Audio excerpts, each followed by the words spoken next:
Welcome to the deep dive. Today, we are strapping in for what might be, I think, the most consequential 90 days in the entire history of World War II. We're talking April, May, and June of 1941. It's absolutely extraordinary compression of history. Yeah. I mean, up until this point, the conflict had largely been centered on Western Europe. Right. He has the fall of France, the Battle of Britain, and the question that hung over the entire world was, well, pretty straightforward. How could Britain, fighting completely alone, possibly survive? And that's the core of our mission today, to track that massive, undeniable pivot that answered that very question. We are moving from a war that was, primarily focused on the English Channel and the Mediterranean to one that is truly global. It's setting the stage for everything that comes next, the entry of Soviet Russia and eventually the United States. Exactly. We're going to explore the dazzling, brutal efficiency of the Desert Fox, Erwin Rommel. We'll get into the stunning strategic value of intelligence breakthroughs like Ultra, and of course the monumental, history-altering decision to launch Operation Barbarossa. It is just a period of relentless, heavy tidings. Well, to set the context for early 1941, you have to remember that Germany had failed.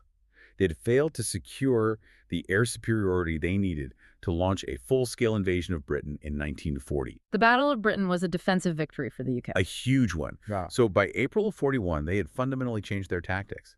They stopped focusing on achieving that knockout blow against cities like London, and instead they resorted to this systematic bombing of British seaports. They were trying to win a battle of attrition. So the goal was to starve the island nation into submission through naval dominance. Precisely. And while that naval and air warfare raged in the North Atlantic, the fighting was spreading rapidly south.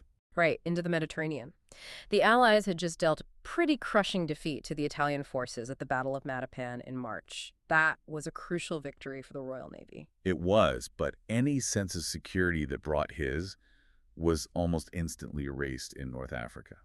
Because that's where Hitler's favorite general was about to make his mark. Exactly, Erwin Rommel. See, Mussolini's forces were already bogged down in North Africa, specifically in territories like Somaliland and Ethiopia, and that was hindering the British effort.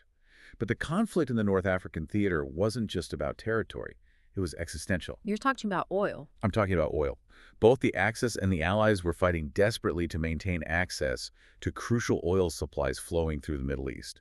It was the lifeblood of any modern army. Oil was really the singular resource driving this global expansion of the conflict. And that struggle takes us directly into, the shifting tides of the African deserts and the rise of the Desert Fox. April 1st, 1941. That date marks the launch of Rommel's new offensive. The sources all describe his strategy as just relentless. It's how he earned that famous moniker, the Desert Fox. And what's fascinating here is how quickly he moved. I mean, he was often operating far ahead of his own supply lines, which was incredibly risky. He was, and he was reportedly quite surprised. Pleasantly so, from his perspective, by the sheer speed and ease with which the British troops, who were tasked with defending Libya, just went into retreat. So the German Afrika Korps swiftly gained the upper hand. They capitalized on British overextension and, frankly, fatigue. Rommel understood the terrain and the psychological impact of speed better than anyone. He moved his forces immediately toward Libya's second city, Benghazi, and he took it within 72 hours on April 3rd. Just an incredible pace. Unbelievable. And that quick success encouraged him to basically bypass standard military doctrine. He immediately set his sights deeper, targeting Tobruk as the vital prelude to a massive German advance deeper into Egypt. Okay, so why was Egypt so critical at this moment? It's all about the Suez Canal. If you control the Suez, you control the shortcut between the Atlantic and the Indian Ocean. That means you can swiftly transfer troops and resources between Europe and the Far East. So for Hitler, taking Tobruk was essential. It was the gateway, not just to the Suez Canal, but also to the oil fields of the Middle East, which was a region complicated by Axis-aligned forces. You had Axis supporters in Iraq, for instance, who were actively challenging Allied efforts, making the entire Middle East this hotbed of activity that threatened Britain's entire global position. And yet, despite that initial rapid progress, Rommel encountered a checkmate at the fortified port of Tobruk. His whole reputation for speed just hit a brick wall. What happened? Well, he tried to press the advantage with his typical Blitzkrieg aggression between April 13th and 15th. He just assumed the British garrison, which was a mix of experienced troops and some green ones, would fold quickly. But they didn't. They did not. The Allied defenders, who were primarily Australians, Polish, and Indian troops, were really well entrenched. They held the fort. And Rommel's tanks, which were designed for breakthrough and movement, they just became trapped as the Allied troops made the most of the situation. They inflicted heavy casualties on the inexperienced Afrika Korps troops during those initial assaults. So it's not just a tactical defeat for him, it becomes a major strategic diversion. Absolutely. The British refusal to surrender Tobruk forced Rommel into a prolonged siege. And this tied up German resources. It completely disrupted his timeline, and it made Tobruk a pivotal and brutal battleground that would drain Axis resources and manpower for months. It completely undercut the initial speed advantage of the Desert Fox. And while Rommel was getting bogged down in the desert, the German focus on bombing the British was reaching this terrifying crescendo, especially in Britain's industrial and port cities. This strategic shift from cities to ports meant the scale of damage could be just as severe, even if the targets were technically different. And we really have to highlight the Belfast disaster. This was a direct result of that strategic shift targeting vital port infrastructure.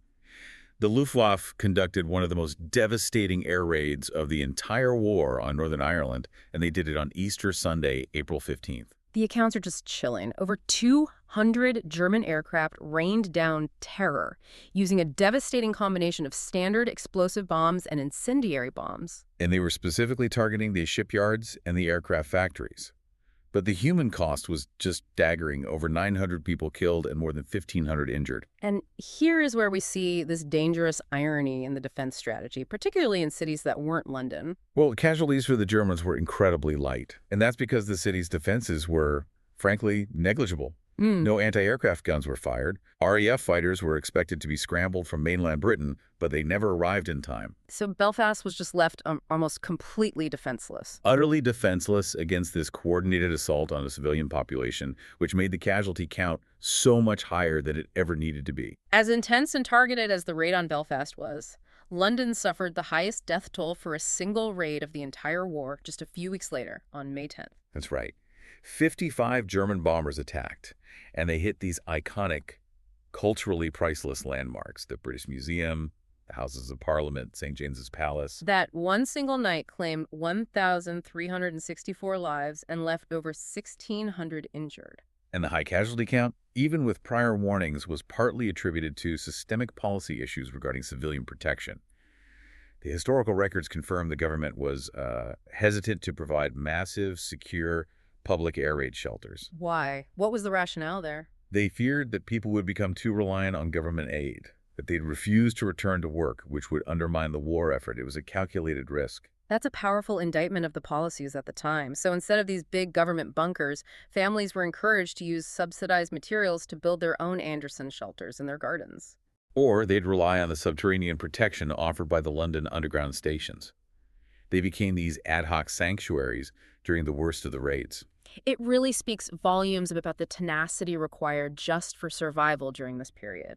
And we see this relentless spirit summarized powerfully in the accounts from cities like Plymouth, which bore the fearsome brunt of sustained Luftwaffe attacks because of its immense value as a naval port. Plymouth suffered terribly. I mean, the anecdotes from that time are brutal. They illustrate the sheer randomness of the terror. Even the communal air raid shelters weren't safe. There was one direct hit that wiped out 72 people. Whole families just gone in a single instant. Yet, despite all this destruction, the psychological war was not won by Hitler. That spirit remained firm. And the story of the Plymouth headmistress is, I think, a perfect symbol of this national defiance. What happened? After one particularly damaging raid, she took action.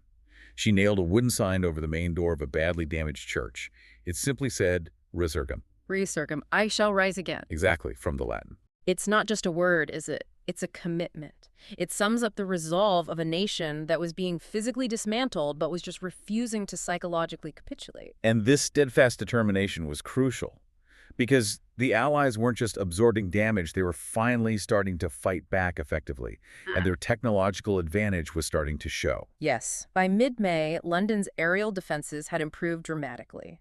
And this wasn't just about more brave pilots. This was about integrating new technology into the entire defense system. We see significant technological gains detailed in the reports.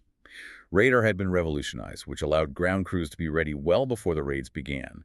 But the real game changer for night defense was airborne radar. Ah, yes, the AI radar. The initial sets, like the AI Airborne Interception Mark IV radar, They were being fitted to RAF aircraft, specifically the Beaufighters.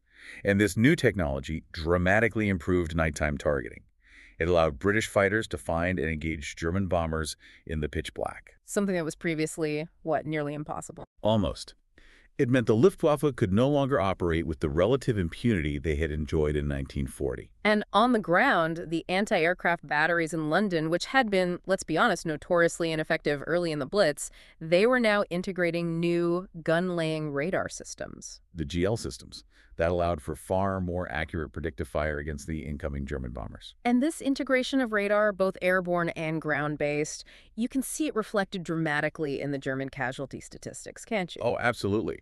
The average number of Nazi aircraft casualties per raid increased from just 28 in January 1941 to a much more painful 128 by mid-May. That's a huge jump. It's more than a tenfold increase. It demonstrates that the defensive technology was starting to turn the tide. The British could now reliably inflict unacceptable losses on the German bombing formations. And the RAF was beginning to retaliate, even with pretty limited resources at the time. Throughout April and early May, they were launching these long-range bombing raids on key German industrial cities like Hamburg and Berlin. This is a brand new concept for the RAF. Their planes previously just lacked the operational range to effectively reach targets deep inside Germany without needing to, dangerously refuel. So it was pushing the absolute limits of their technology. It was. It required the first operational deployment of longer-range bombers and heavy modification of existing craft. But the Chief of Air Staff, Sir Charles Portal, he understood that while these early raids weren't yet capable of physically destroying German industry, they served a vital psychological function. Right. He summed up the rationale behind these early terror raids perfectly, didn't he? He declared the mission was worth it if you could get 4 million people out of their beds and into shelters. That's it. It was about denting German morale through terror bombing, basically mirroring Hitler's own initial strategy against London. The goal was to force a drain on German resources and just keep the pressure on, even though the RAF wouldn't have the resources for genuinely devastating bombing until, 1942. So we have the Germans shifting from cities to ports, the British developing high-tech defenses, and the psychological war raging. But the war in the air was suddenly overshadowed by a massive crisis at sea. A crisis revolving around the absolute pride of the German Navy. We are talking, of course, about the magnificent, terrifying battleship Bismarck. The Bismarck represented a fundamental threat. Hitler knew that neutralizing the British Navy was the sine qua non for any eventual invasion plan against Great Britain. It was the prerequisite. Absolutely.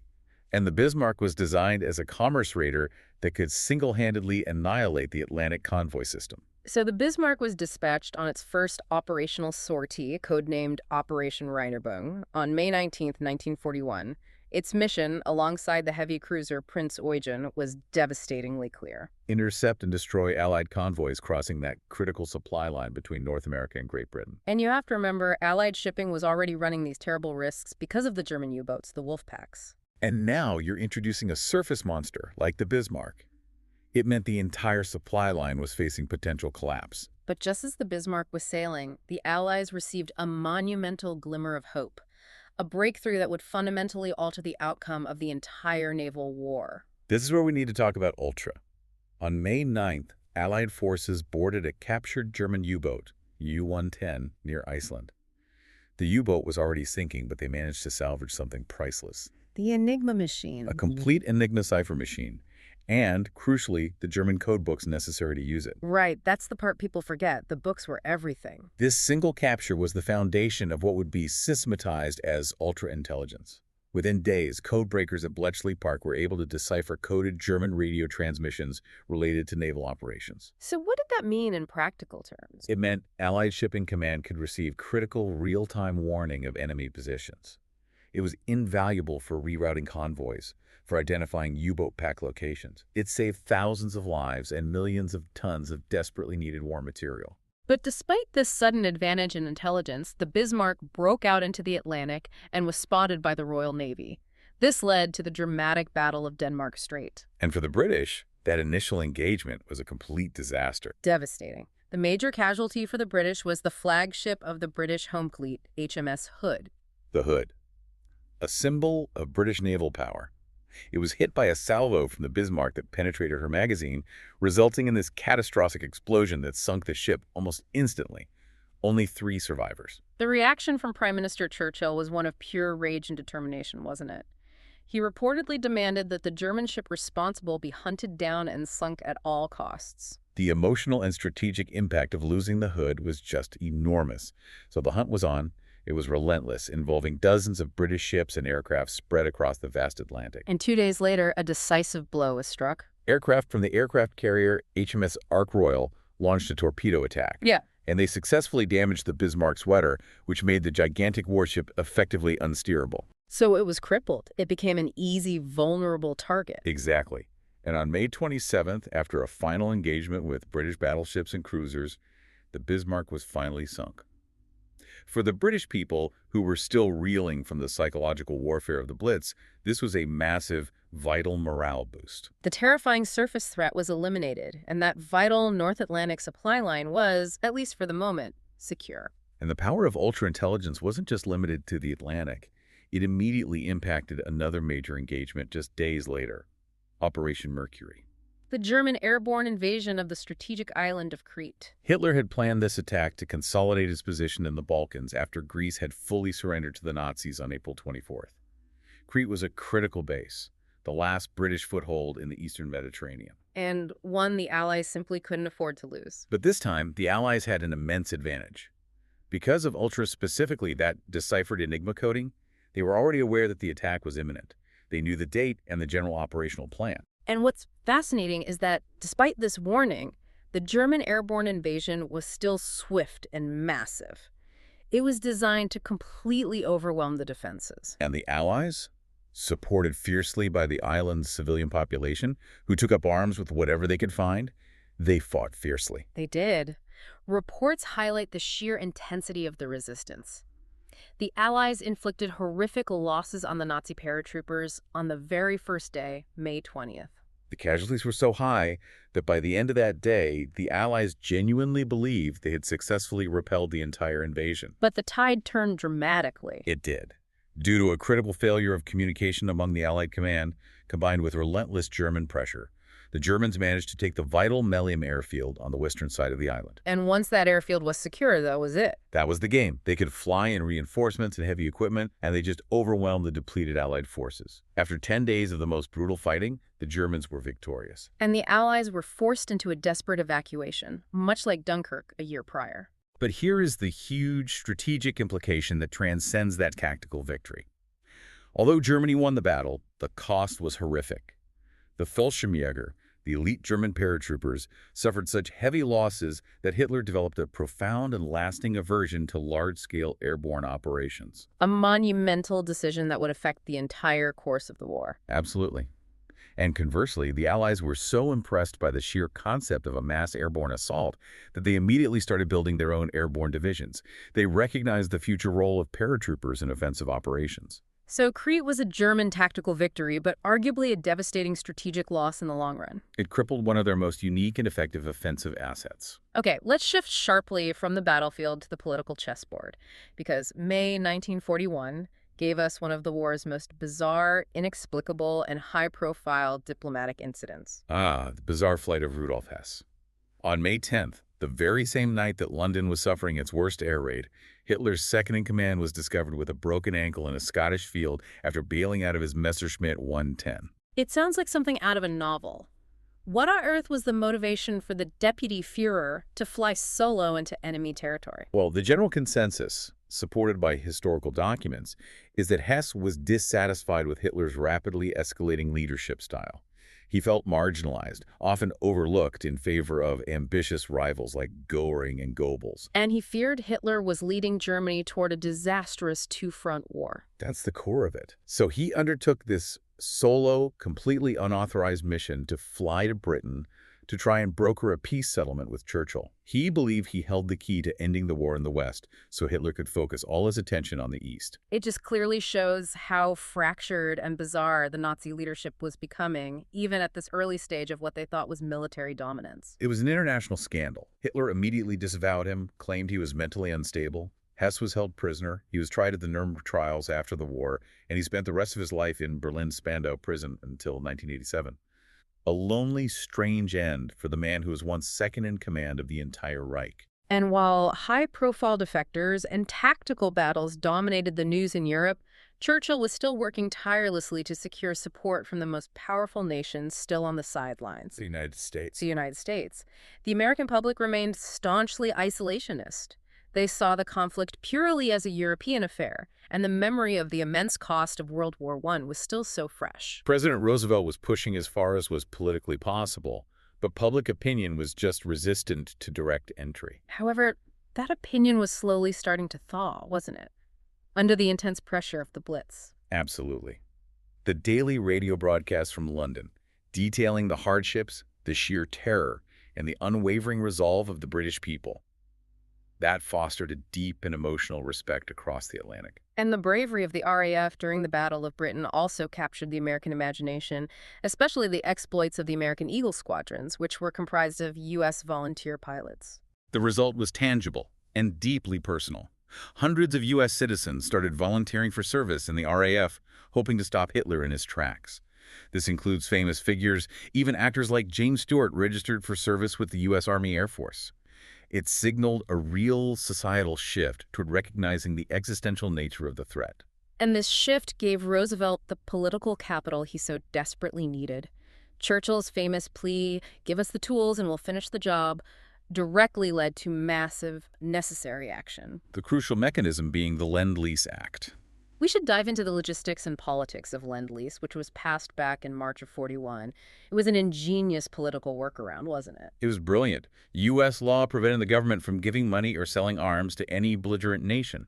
So Lend-Lease bypassed this entirely by stating the U.S. government would lend war materials, everything from tanks to blankets, to any nation whose defense the president deemed vital to the defense of the United States. The implication was massive. The sheer scale of material transfer was revolutionary. It meant tanks, ships, planes, and crucially, fuel and raw materials could flow from the untouched U.S. industrial base straight to Britain, bypassing that isolationist sentiment by just calling it a loan. And by mid-1941, American warships were actively being sent to escort Allied merchant shipping across the Atlantic. Which was a huge step, ensuring vital supplies reached the British mainland despite the constant U-boat threat. And this support escalated further in June 1941, signaling a major financial commitment against the Axis. Right, all assets held by Germans and Italians within the United States were frozen on June 14th.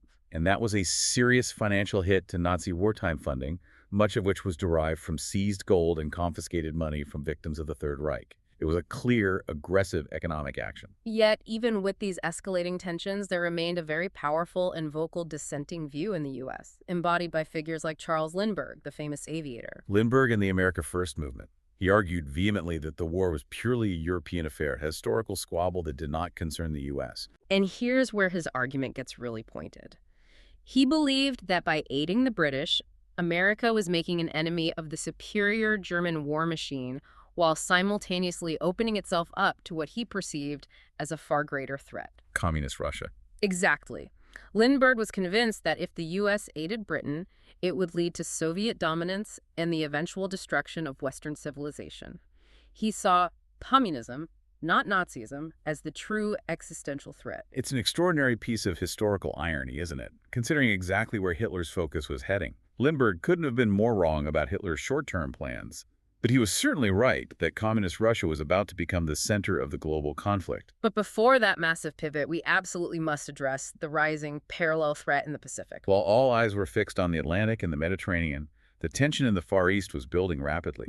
Japan had been engaged in a brutal war with China since 1937, the Second Sino-Japanese War. And they were committing appalling and systematic atrocities. The brutality was shocking and industrial. I mean, we have to talk about the atrocities in Nanjing, but also the relentless, systematic terror bombing of Chinese cities like Chongqing.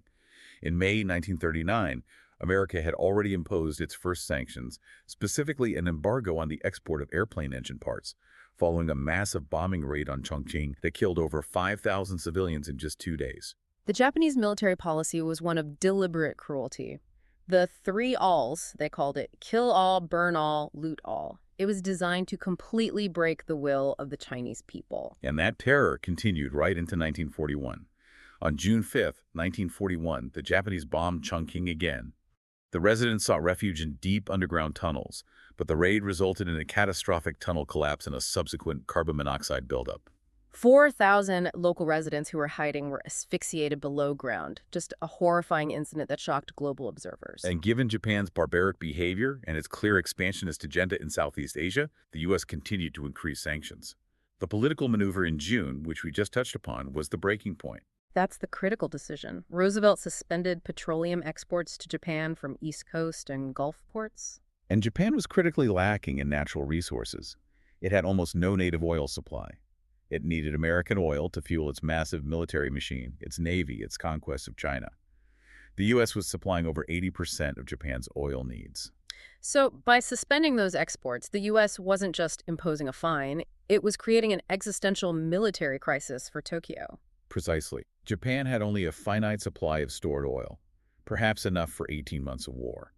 So backing the Japanese into a corner like that meant pushing them towards desperation. It created this incredibly precarious geopolitical situation, one where Japan's leaders viewed war as the only way to secure the resources they desperately needed in the Dutch East Indies. So America's move didn't stop Japan's expansion. You could argue it actually accelerated their decision toward a decisive military confrontation. That's the critical insight. But before that shoe dropped in the Pacific, Hitler made his monumental decision, turning his attention and 3 million men to the east. Operation Barbarossa. Despite signing the non-aggression pact with the Soviets in August 1939, a pact that allowed him to invade Poland and focus on the West, Hitler had always been clear about his intent for an Eastern campaign. And this was profoundly ideological. It was rooted deeply in Nazi dogma. Hitler viewed the Soviet Union as a nation populated by, in his words, ethnic Slavs, ruled by Jewish Bolshevik masters. It's a view he outlined meticulously in Mein Kampf back in the mid-1920s. So the war in the East was never conceived as a conventional military conflict. Never. It was a war of annihilation, dedicated to achieving Lebensraum, or living space, for the German race. The Nazi priority was the complete destruction of that political and racial worldview. Exactly. The goal is twofold. The Wehrmacht was tasked with the military defeat, but the SS and the Einsatzgruppen were tasked with something far darker: the killing, the deportation, or the enslavement of Russian and other Slavic populations in order to effectively repopulate the area with pure-blooded Germanic peoples. This ideological goal guaranteed a level of brutality the Western Front never ever experienced. But ideology was also inextricably intertwined with economic motivation, wasn't it? Oh, completely. Hitler recognized the enormous wealth of the Soviet Union, rich in oil, minerals, massive tracts of fertile agricultural land, which he coveted as the equivalent of India for the Third Reich. And that resource dependence was becoming urgent. Germany needed Soviet resources to continue fighting Britain, even as Stalin continued to build up the Red Army using those very same materials. So Stalin's control over those vital materials, combined with Hitler's belief that a quick Soviet victory would force Britain to capitulate, led to his determination to launch the campaign immediately. This all culminated in Führer Directive No. 21, issued back in December 1940, and the order was crystal clear. The German armed forces must be prepared even before the conclusion of the war with England to defeat Soviet Russia in one rapid campaign. The code name, Operation Barbarossa, honoring the medieval German king and Holy Roman Emperor, it speaks to the almost mystical historical significance Hitler placed on this campaign. But the success of this rapid campaign hinged entirely on logistics and timing. That is the crucial analytical point that's so often missed. Logistics are everything. The German high command knew success depended on conquering Russia before the onset of the bitter Russian winter, a lesson Napoleon learned the hard way back in 1812. More specifically, the window for success was brutally small. The German motorized army needed solid ground for movement. They couldn't afford to get bogged down during the Rasputitsa, the twice-yearly mud season, which turned Russian roads into impassable quagmires. And they certainly couldn't fight an armored campaign in -40-degree winter. So speed was non-negotiable, and they were relying on the element of total surprise. Their battle plan was immense, relying on 3 separate army groups striking along old historical invasion routes with the speed of the Blitzkrieg. Army Group North, commanded by Field Marshal von Lieb, was tasked with marching through the Baltic states, Estonia, Latvia, Lithuania, with the objective of taking or destroying Leningrad, the cradle of the revolution. Army Group Center, the powerhouse, commanded by Field Marshal Fedor von Bock, that was the main thrust. They would advance through what is now Belarus towards Smolensk and then Moscow itself. That group had the highest concentration of armor and the deepest strategic goal. And finally, Army Group South, under Field Marshal Gerd von Rundstedt, would strike the agricultural heartland of Ukraine, taking Kyiv and pushing east all the way to the Volga River and the oil-rich Caucasus region. A massive three-pronged thrust, 3 million troops, thousands of tanks, designed for total victory in a matter of months. It is just staggering to consider the political mindset underpinning this. As bizarre as it sounds, Hitler truly believed that by defeating Russia, he would intimidate Britain into capitulation. He thought he could finally end the war in the West without having to endure a costly cross-channel invasion. An incredible and self-defeating miscalculation, which ironically bought Britain a much-needed breathing room as German military resources, aircraft, and focus were completely redirected eastward. But let's look at the other side, Stalin. The sources make it absolutely clear he was in a state of profound denial about the entire threat. His naivety borders on the catastrophic. Churchill, using that invaluable ultra-intelligence from Bletchley Park, tried desperately to warn Stalin of the impending spring offensive. He sent warnings via the British ambassador, Sir Stafford Cripps, and personally. But Stalin simply did not trust the Western powers. He viewed Churchill's warnings as capitalist disinformation, designed to drag the Soviet Union into a premature war with Germany. He clung to the belief that Hitler wouldn't risk attacking because of Germany's dependence on Russian resources, specifically grain and oil, which was stipulated in the 1939 pact. The numbers are staggering. Stalin dismissed 90 separate warnings between July 1940 and the invasion date. He even called the final definitive warning delivered just days before the launch disinformation, believing it was a trick to provoke him into a defensive posture, which would give Hitler a pretext for war. But despite his disbelief, toward the end of May, maybe bowing to some pressure from his commanders like Marshal Zhukov, Stalin did call up 800,000 reserve forces. He did, and he began to subtly shift some units westward. But it was far too little, far too late, and the defenses were completely and utterly unprepared.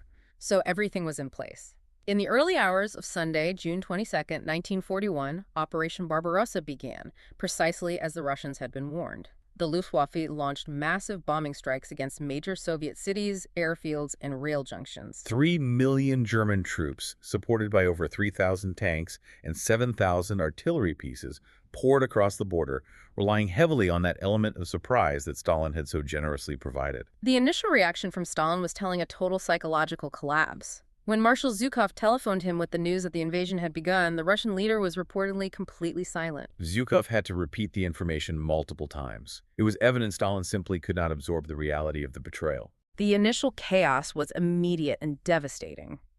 The Luftwaffe destroyed almost 4,000 Russian aircraft, many of them still lined up neatly on airfields in the first 3 days. They gained air superiority instantly, which allowed German troops to move with devastating speed on the ground, completely unopposed from the air. The Russian command structure was instantly shattered. The initial progress was incredible. Minsk fell to Army Group Center on June 27th.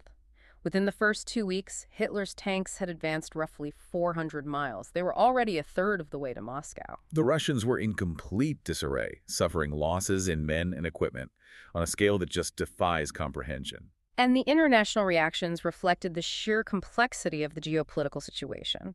Churchill, putting aside decades of ideological opposition to communism, immediately offered help to the Russians in an evening radio broadcast on the very day of the invasion. He stated that anyone fighting Hitler was now an ally. Which marks the birth of that strange alliance. However, the future U.S. President, Harry S. Truman, was far less sympathetic. Yes. He famously remarked that it was a very good thing for Germany and Russia to be at war, and he sincerely hoped they would finish each other off. That quote perfectly encapsulates the ideological minefield the war had become.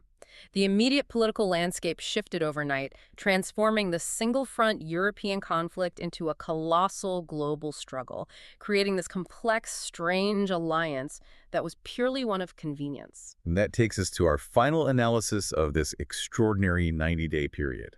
Hitler's objective, which was to defeat Russia in order to intimidate Britain into capitulation, ironically achieved the complete opposite. It actually strengthened Britain's resolve and its strategic position, turning a probable defeat into a possible long-term victory. It's the central paradox of the German pivot, isn't it? Churchill, who would normally be an ideological nemesis of the communist regime, was quick to welcome the Russians into the fight. He was convinced that the immediate and total destruction of Hitler was the paramount objective. So the Red Army immediately became an immense, albeit extremely grudging, ally for the British. And this immediate shift in focus gave Britain a desperately needed respite. German resources, especially the Luftwaffe assets that were previously targeting British cities and convoys, were almost completely redirected eastward. The pressure on Britain was suddenly critically eased. So this 3-month period, April, May, and June of 1941, it absolutely set up the global conflict's final monumental form. Hitler committed himself to a two-front war in the East and West, draining his strength against the combined weight of Soviet manpower and British resilience. And at the exact same time, America's severe oil sanctions had backed Imperial Japan into an existential corner, making a decisive military move against the U.S. inevitable before a year was out. What truly stands out here for us is how quickly and fundamentally the conflict changed. This period was defined by massive miscalculation. Stalin's absolute naivety about the pact. But also by technological shifts like the acquisition of ultra-intelligence and the systematic implementation of radar, and of course the most devastating strategic pivot of the war, Barbarossa. It highlights how vital intelligence, individual determination, exemplified by the British people's resurgam and the critical scarcity of resources, were the ultimate driving forces in global history. They far outweighed the initial tactical victories achieved by the Axis powers. Which leaves us with one provocative thought to consider, circling back to Hitler's fundamental rationale. Go on. Hitler claimed that attacking Russia and demonstrating German might would force Britain to capitulate peacefully.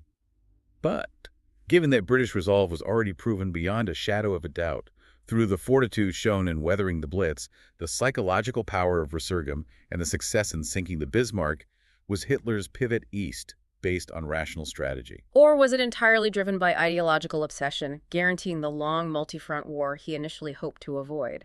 Whether driven by resource necessity or ideological madness, it was the moment he signed Germany's death warrant, a question historians would be debating forever. It's incredible to think about how close the world came to a radically different outcome during those 90 days. We hope this deep dive into the Blitz, the Bismarck, and the monumental pivot of Barbarossa provided you with a clear, in-depth understanding of this turning point. We aim to provide you with those essential nuggets of knowledge that, cut through the noise.